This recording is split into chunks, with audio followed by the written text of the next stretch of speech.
Endi shunchalik siymas, hurmatli ko'tanlar. Bugungi ishlash 2025-yil 3-oyning 31-kuni vatandaş. Liksiyadasida g'ajrozi. Washingtondan so'zlaymiz. Mavzu mundaq. Prezident Donald Trump'dan pozitsiyasi o'zgardi. Mavzuda xabar 3-oyning 30-kuni Vanview orbitida e'lon qilindi. Xabar mundaq boshlandi. Siyosat jurnali mundaq xabar qildi. Amerika Qo'shma Shtatlari prezidenti Donald Trump 30-kuni mundaq ko'rsatdi. Men prezident Vladimir Putinning to'g'ri ish qiladiganligiga asosiy jihatdan ishonaman. Tirishchilik ko'rsatib, Ukraina bilan kelishim imzolaydi. Lekin dedi prezident Donald Trump, agar prezident Vladimir Putin mening kutgan yerimdan olqib ketadigan, men u vaqtda norozi bo'laman. Prezident Donald Trump 3-oyning 30-kuni havo armiya 1-nomerli aeroplanida o'tirib, muxbirga mundaq ko'rsatdi. Men prezident Vladimir Putin lavzida turdi deb qarayman. Mening hozir ko'zda tutayotganim prezident Vladimir Putin. U lavzidan yenib oldi deb qaramayman. Biz tanishqili uzun bo'ldi. Shundaqla birlikda yaxshi turib keldik. Prezident Donald Trump 30-kuni sal burun NBC'ning ziyoratini qabul qilganda mundaq ko'rsatdi. Prezident Vladimir Putin qattiq ochiqlandi. Prezident Donald Trump riyosatchi Kristen Welkerga mundaq dedi. Agar Rossiya va men Ukrainada qirg'in qilishni to'xtatish kelishimini imzolay olmaydigan bo'lsak, agar men Rossiya xato qilyotdi deb qaraydigan bo'lsam, Rossiya eksport qilayotgan barliq xamnafat mahsulotlariga ikkinchi darajalikdan mojda beja qo'yaman. Ikkinchi qatim prezident bo'lib Oqsaroyga kirgandan keyin prezident Donald Trump 3 yil davomlashgan bu urushni to'xtatishga tirishchilik ko'rsatdi.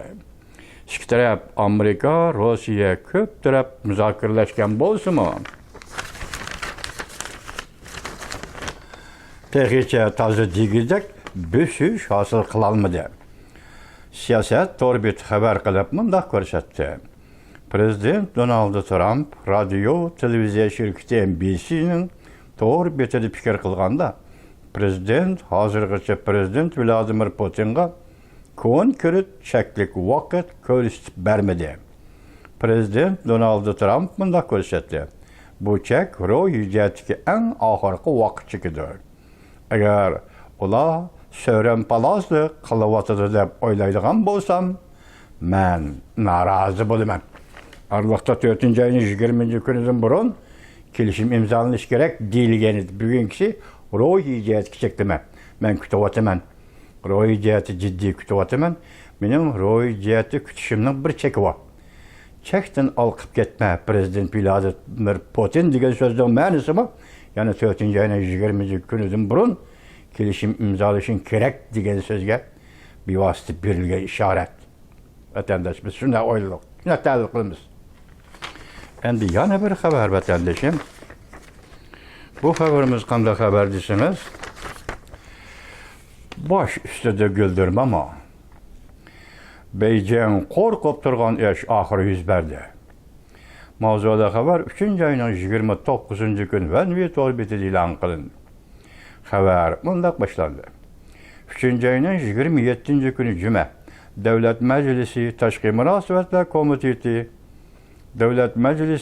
munosabatlar komiteti partiya guruhlaridan olgan a'zolar Tayvanga bergan kafolatni ijro qilish qonun loyihasi o'tirib qo'yib, Avam palatasi Tashqi munosabatlar komiteti Amerika Qo'shma Shtatlari Davlat Mahkamasining kam deganda har 5 yilda Tayvan bilan bo'lgan munosabatni kuzatib turish va yangilash va belgilangan muddat ichida Davlat Majlisiga dokolat berib, buning munosabatli cheklamalarni amaldan qoldirishni hamda Amerika Qo'shma Shtatlari Davlat Mahkamasining qudratli Tayvan strategiyasini asliga keltirishni talab qildi.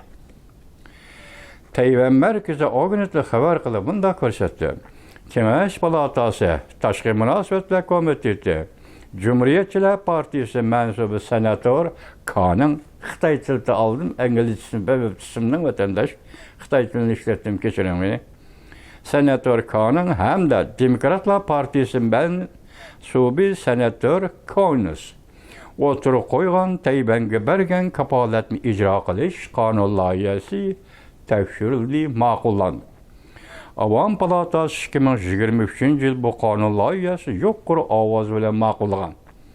Ve Davlat İşler Kasıbı Tayvan bilan aloqa munosabatda bo'lish prinsiplarini mezgillik nazorat qilish, huquqi berish, az deganda 2 yilda bir qatim davlat majlisiga yo'llaydigan dokladning mazmunlari Amerika Tayvan aloqa munosabatlarida cheklangan fursatlar va planlarni amaldan qoldirishni mazmun qilish qatorliq mazmunlarni o'z ichiga oladi. Belki bu qatam senator Khan'ın ve senator Connors o'tda qo'ygan yangi nusxali qonun loyiha musofisi ve hareket usulü texmo konkret bo'ldi. Yangi nusxali qonun loyihada 2020 yılı ma'qullangan Tayvan'a kapolat berish qonun loyihasi Davlat ishlar kotibiga berilgan Tayvan bilan bo'lgan munosabatni prinsiplarni her 5 yılda bir qatim tekshirish ve kuzatish huquqi bo'yicha jumladan mezgillik eslatma ve Tayvan munosabatlari yönelişlik siyasetleri ve alakadar hüccetler ve yönelişlik siyasetlerini memuri organlara yetkizip berish qonun loyihada talab qilindi.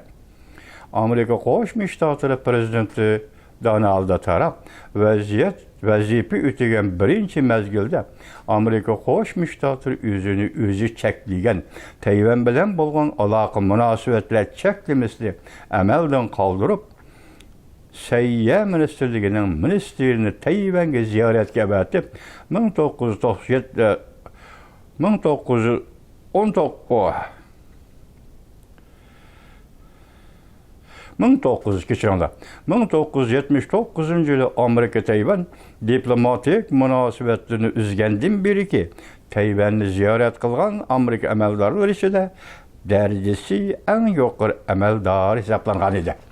Demek bugünkü Prezident Donald Trump, aynı vaxtdagi Prezident Donald Trump o'zining sayya ve sağlamlık ministerligining ministerini Tayvanga avatgan edi.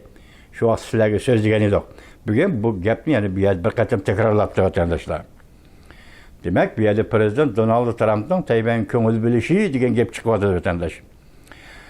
Sobiq Prezident Joe Biden vazifaga o'tirgandan keyin qisman prinsiplarni qaytadan ijro qilib, o'tgan 4 yil ichida Tayvanni ziyorat qilgan Amerika amaldorlari texamda ko'paydi.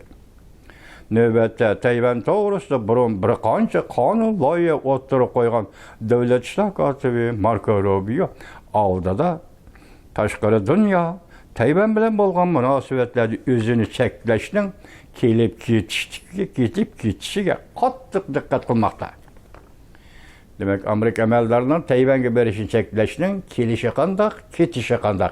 Buning hozir tashqari dunyo qattiq diqqat qilishga boshladi. Bu qonun loyihasini o'tirib qo'ygan senator Khan'ın bunda ko'rsatdi. Oxirgi diqqat qiling vatandaş. Jungo Kompartiyasi endi Tinch okean rayonining muqimligiga hamda bizning do'stlarimiz va ittifoqdoshlarimizga do'stimiz Tayvanga tahdid salmoqda.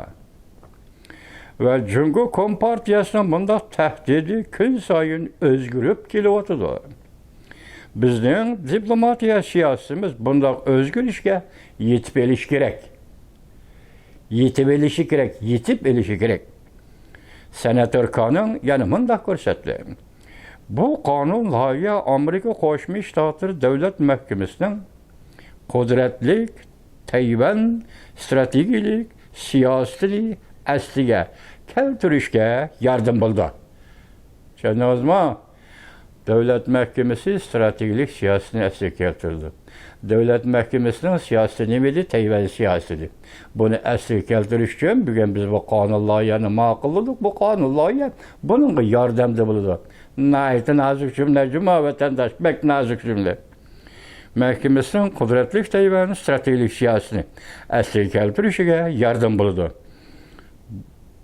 Bu kanun layihı Kengash Palatası ve Avam Palatası'ndan makullaştırılırken keyin Prezident Donald Trump'ın imza koyuşu yolunda. Bu Devlet Meclisi bo'lgan ish. Bu Washington Post gazetesida bo'lgan ish. Harbiy tayyorliklar Osiyo Tinch okean rayoniga harbiy kuch o'rinlashtirish Amerika Davlat Mudofaa Ministerligida bo'lgan ish. Urushga tayyorlik qilish Jungoda bo'layotgan ish. Bugungi vaziyatning, bugungi mush xabar maqolalar tahlilidan chiqardigan xulosamiz ahvol va reallik hozirgi dalmal mushundan iborat bitimdir.